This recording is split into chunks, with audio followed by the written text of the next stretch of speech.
মানুষ জনাব তারেক রহমানের মুখ দেখে এবার ভোট দেয় নাই।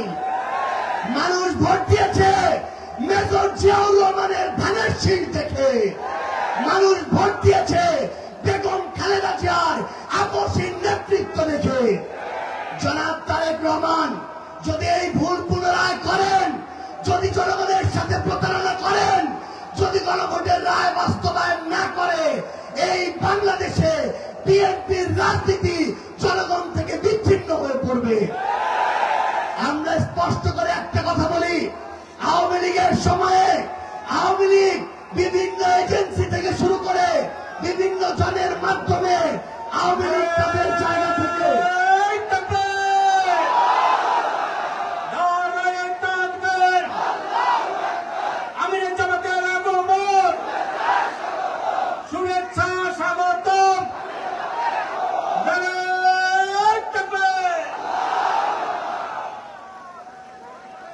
আমরা আওয়ামী লীগের 16 থেকে 17 বছরে দেখেছি তারা বিভিন্ন এজেন্সিকে ব্যবহার করে রাতের আধারে হুমকি দিয়ে তারা পরোক্ষভাবে মিডিয়াগুলোতে নিয়ন্ত্রণ নিয়েছিল।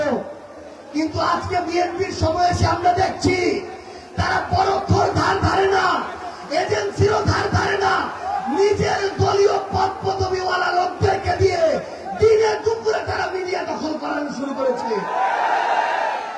আমরা দেখেছিলাম এর আগে আমাদের ওই সীমান্তে ফেলানি নামক আমাদের ওই বোনেরা ভাইরা থেকে শুরু করে অসংখ্য শহীদের জীবন ওই সীমান্তের কাঁটাতারে ঝুলেছিল।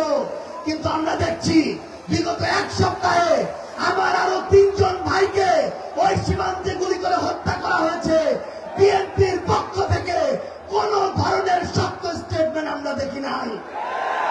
বিএনপির কাছে আমরা স্পষ্ট করে বলি, কোন দেশের কাছে, এজেন্সির কাছে, রাষ্ট্রের কাছে নিজেদের সার্বভৌমত্ব, সম্মান, আমাদের ভাইয়ের জীবন আমরা তাদের কাছে বন্ধক দিয়ে এই বাংলাদেশে কোনদিন আমাদের রাজনীতি প্রতিষ্ঠা করতে পারবো না।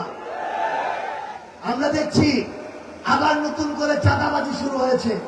চাঁদাবাজি হয় কিনা, ক্ষমতার অপব্যবহার হয় কিনা, মানুষের উপরে জুলুম হয় কিনা, সরকারি সকল সুযোগ সুবিধা শুধু বিএনপির নেতা কর্মীদের দেওয়া হয় কিনা, তাহলে বিএনপিকে পরিষ্কার করতে হবে।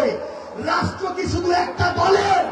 বিএনপি কি শুধু বিএনপির সরকার, নাকি বিএনপি বাংলাদেশের সরকার?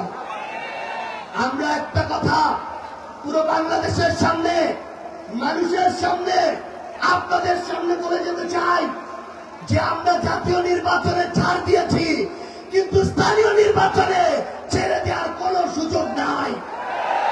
কেউ যদি আপনার ভোটের অধিকার চুরি করতে চায়, ব্যালট বাক্সে হামলা করতে চায়, উপনির্বাচনের মতো এই ভোট বয়কট করার কোন সুযোগ নাই। বরং হয় ওই ভোট বন্ধ হবে, নাহলে আমাদের অধিকার প্রতিষ্ঠা হবে। একটা জিনিস মনে রাখতে হবে, বিএনপি এখন খাল খনন কর্মসূচি শুরু করেছে, আমরা তাদেরকে ধন্যবাদ জানাতে চাই।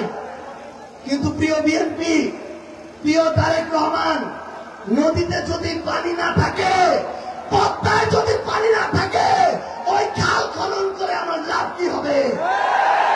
ওই খালের পানি আসবে কোথা থেকে? এই জন্য আমরা আমাদের জায়গা থেকে স্পষ্ট করে বলি, আমাদের গণভোটের রায় বাস্তবায়ন করতে হবে, আমাদের জুলাই সনদ বাস্তবায়ন করতে হবে, সংস্কার করতে হবে, আধিপত্যবাদ মেনে নেওয়া যাবে না, এবং এই বাংলাদেশে আগামীর মানুষের আকাঙ্ক্ষা থেকে এক চুল পরিমাণ সরে যাওয়ার স্পর্ধা দেখানো যাবে না।